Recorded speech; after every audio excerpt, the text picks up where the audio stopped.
So we have here the benefits of using standardized nursing terminology. First, it improves communication amongst nurses and other healthcare providers. Second, the language increases visibility of nursing interventions, hence improving protection from litigation. And lastly, it improves patient care. So use of standardized nursing languages promises to enhance communication of nursing care nationally and internationally. This is important because it will alert nurses to helpful interventions that may not be in current use in their areas. Nursing practice, in addition to the interventions, treatments, and procedures, includes the use of observation skills and experience to make nursing judgments about patient care. Interventions that should be undertaken to support nursing judgments and demonstrate the depth of nursing judgment are built into the standardized nursing languages. So Nursing Information System, or NIS, is the example of standardized terminology. It deals with nursing aspects more so the maintenance of nursing record. The NIS is an important aspect that includes nursing care plans, patient records, recording of orders, patient education, and assessment notes. Thus, the implementation of a nursing information system is a revolutionary change in that with its help nurses can quickly complete various assessments and treatment records and simplify manual work. Consequently, physicians and interdisciplinary teams can query information and deliver the most accurate treatment. So good evening everyone, I'm Renee Villarag and today we'll talk about the computer security. So why should we talk about this? The internet, or computers particularly, has become an inseparable part of our lives and it has transformed the way we live positively. But as technology is increasing at a very high pace, it is also bringing along various computer security threats with it. So it is important to know what are those threats and what should we do to prevent them. So first we have to talk about what is computer security. Computer security is the protection system. It is an operational system that is set up for computers so that it can protect the data information that is stored in a particular system. So in short, it protects critical information and data that are stored in a computer system from unauthorized use, harm, theft, misuse, and etc.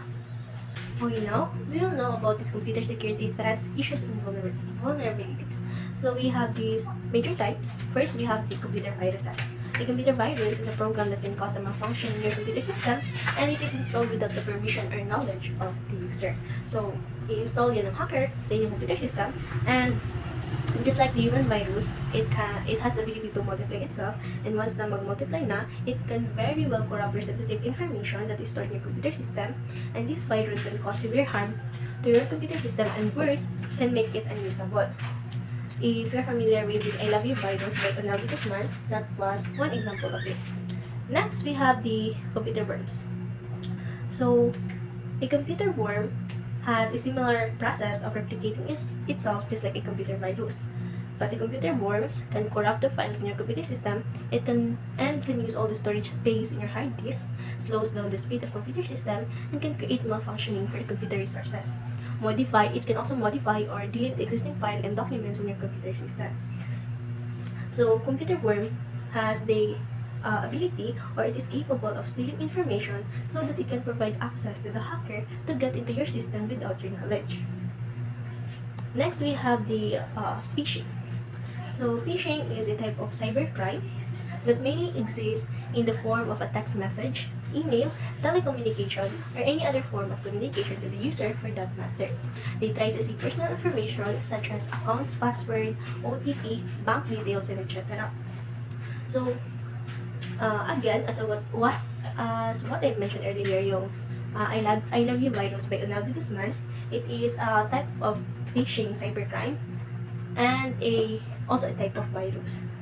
So, yung I Love You virus is magpapanggap na makakatanggap yung owner or user ng computer system ng isang love letter, but once na i-open mo yung email that consists of the love letter, doon na magsa-start na i-take over ng virus yung computer system. Next, we have the botnet. So, the presence and functioning of a botnet are also similar to that of a computer virus, in a way that the hackers install it in the computer system of the user without their knowledge. Kasi same lang siya sa computer virus. But this botnet has the ability to affect or transfer itself from one computer system to another, and then kapag naging affected na yung other computer system, it is called zombie computers already. So, those zombie computers are not safe for storing any sensitive information kasi nga infiltrated na siya ng virus or ng botnet. Sorry, botnet pala. Next, we have the rootkit. So, rootkit is a software that is designed to gain unauthorized access to someone else's computer system without their permission. So, those mga issues, threats, and vulnerabilities of computers is the attack without the knowledge of the user. So, it can gain access to restricted areas and can also mask its presence, and the user will not know about its existence. So, ito lang, hindi malalaman ng user na infiltrated na pala yung computer system niya. And, na-compromise na pala yung critical information or data sa computer system niya. Next, we have the keylogger. A keylogger is a software that is also designed specifically for monitoring, tracking, and recording all keyboard strokes that the user does without being aware of the fact that the system has been corrupted. So, this keylogger, ang attack naman niya is a keyboard, all the strokes, monitor niya and track, so that kapag nag-login na siya into your system or kinuha niya yung mga information data mo, madali na lang sa hacker to log in sa yung mga credentials or any other like bank account. So, those computer threats, issues, and vulnerabilities are alarming for the security of our computer system. So, dito na papasok kasi computer security. There are different types of computer security. First, we have the application security. When security features are introduced in the primary stage of development process, that is what is known as application security. It is very well capable of protecting your computer system from cybersecurity threats such as unauthorized access and data breaches. So, example of application security are these are the application tools techniques that are used for installing the application security features such as software encryption, antivirus, firewall, and etc. Next, we have the information security. So, information security is a type of cybersecurity that's specifically focused on the methodology and techniques that are built for ensuring computer security. Information security as a process was developed to protect the availability, integrity, and confidentiality of computer systems from data thefts, unauthorized access, harm, and destruction. So, next we have another type is the network security. So, a network security protects your computer system from authorized intrusions and access to your computer networks. It is similar to information security in a way that it also protects the integrity, availability, and confidentiality of your computer networks. Network security is designed in a way with a lot of configuration that it performs its best abilities. It includes the safety of both software and hardware. Next, we have the internet security. So, internet security is the most recent type of computer security that has reached a boom period in recent times. It is a method for creating a perfect set of rules and actions to prevent any unauthorized use or harm the computer system that are directly connected to the internet. So, it specifically deals with the risk and threat that comes with internet, which is enumerated as hacking, computer virus, malware, and denial of service attacks. And lastly, we have the endpoint security. So, any error that is committed by a human can be easily exploited by hackers or cybercrimes or cybercriminals. End users are facing a huge security risk in any organization, and end users become the victims of cybercrimes because of their lack of knowledge about ID protection and policies. So, because they lack awareness, they can unknowingly give access to their computer system to cybercriminals. So, it is important to understand the comprehensive security policies and procedures so that a user do not fall into the trap of cybercriminals. And always stay alert. Our awareness training program should be arranged for enhancing their knowledge about computer security and its threats. So, now, why do we need to know all these things? So, what is the importance of using computer security? So, first, the importance of this at first, it protects personal information. So, kasi nga, there are many associates sa ating personal information na nandun na sa ating computer system. Marami naka-associate na doon that is mga sensitive data, just like for example, bank accounts, etc. So, madali nilang ma-hack. If ever, they gain access to our personal information. Okay. Next is to protect company properties. We all know company properties is associated with money, and madami ng companies that they associate their data, their sensitive data to computer system. So it is very risky para sa mga hackers, or it is compromised kapag na-hack ito. Not just the data, but there are possibility na pati yung profit or yung assets ng company. Next is to prevent data theft. So data health means stealing any critical and sensitive information such as account password, bank account details, health-related information, personal information, important documents are restored to the computer system, and so on. So once the hacker can gain access to that, they can easily manakaw nila yung data mo. Next is to prevent malware and viruses, of course. So computer viruses and malware can be very annoying at times, and computer security can help you prevent system from this unwanted visitor. Kasi nga, aside sa it can gain access to your sensitive information, it can also cause damage to your computer system na it to the point na magiging hindi nito magamit, or yung slow down niya yung computer system. So, a computer virus or malware can delete your important data and corrupt the sensitive information that is stored in your computer system. It can also harm your hard disk, as it can spread from one computer to another with the help of email programming. So, para to prevent, we have to do or to apply computer security para maiwas natin yung malware and viruses. Next is to protect from unauthorized access. So by installing computer security in your system, you will be able to understand who is trying to get unauthorized access to your system. You can prevent your computer system from being authorized to access it by implementing computer security. So it prevents hackers from getting access to your computer system and controls your critical information. So to stop hackers from emulating your sensitive data or nakawin yung data that's supposed to be you and compromising your sensitive information, you need to install a security system to prevent all of that. So that's it, and thank you very much for listening.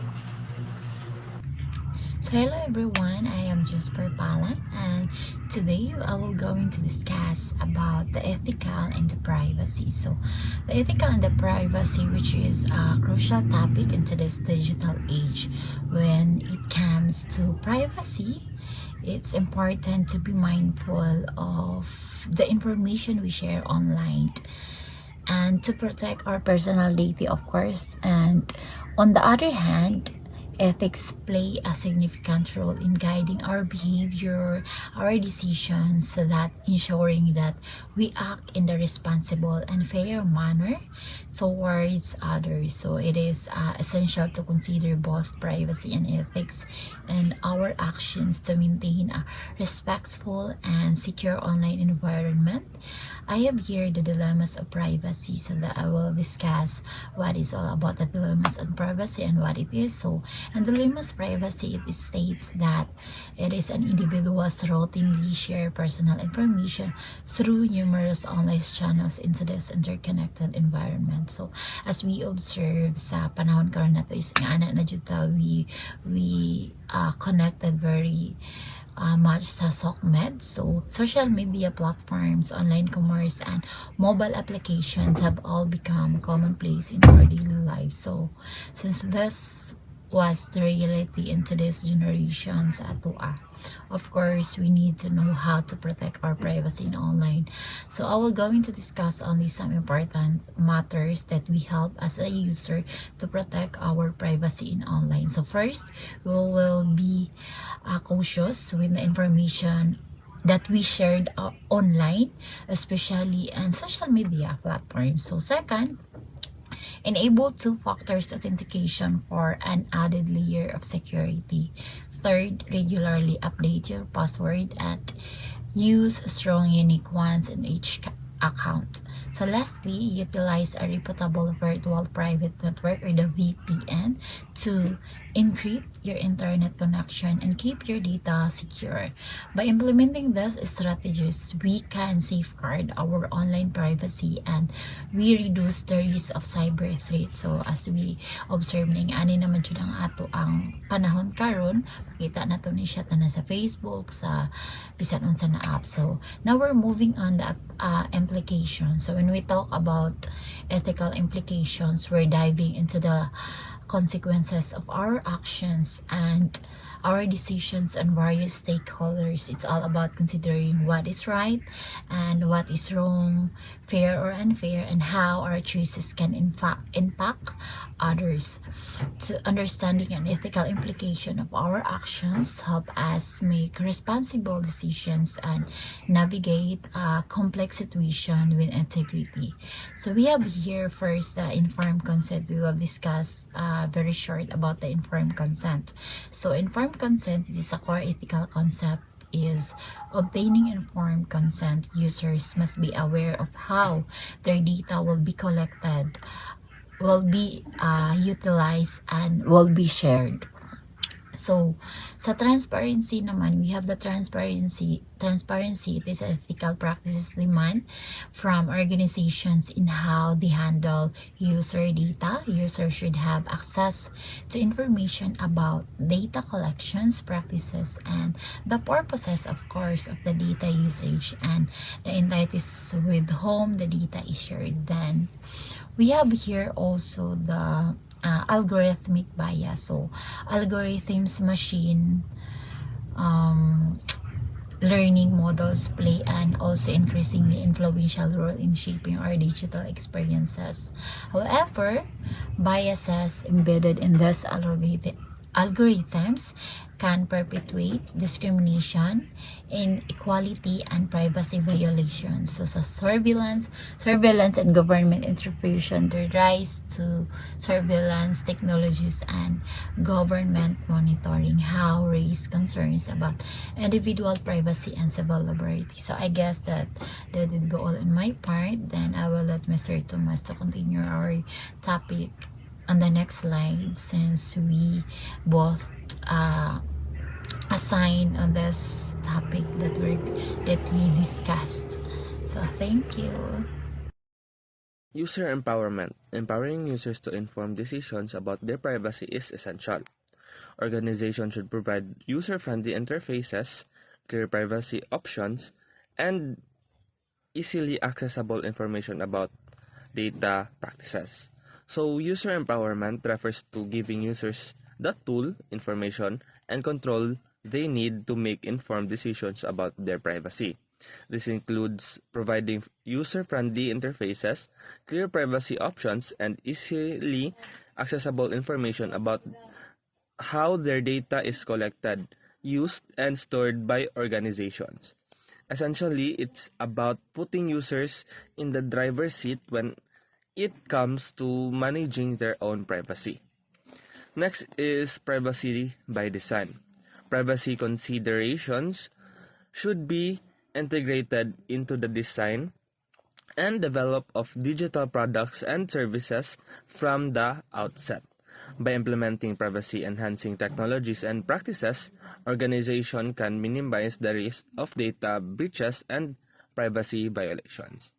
So in privacy by design is a concept that emphasizes integrating privacy considerations into the design and development process of digital products and services right from the beginning. This means that instead of treating privacy as an afterthought or add-on, it becomes a core principle of the design process. By incorporating privacy-enhancing technologies and practices from the start, organizations can reduce the likelihood of data breaches and privacy violations, ultimately enhancing trust and confidence among users. Anonymization and the identification. Whenever possible, personal data should be anonymized or de-identified to protect individual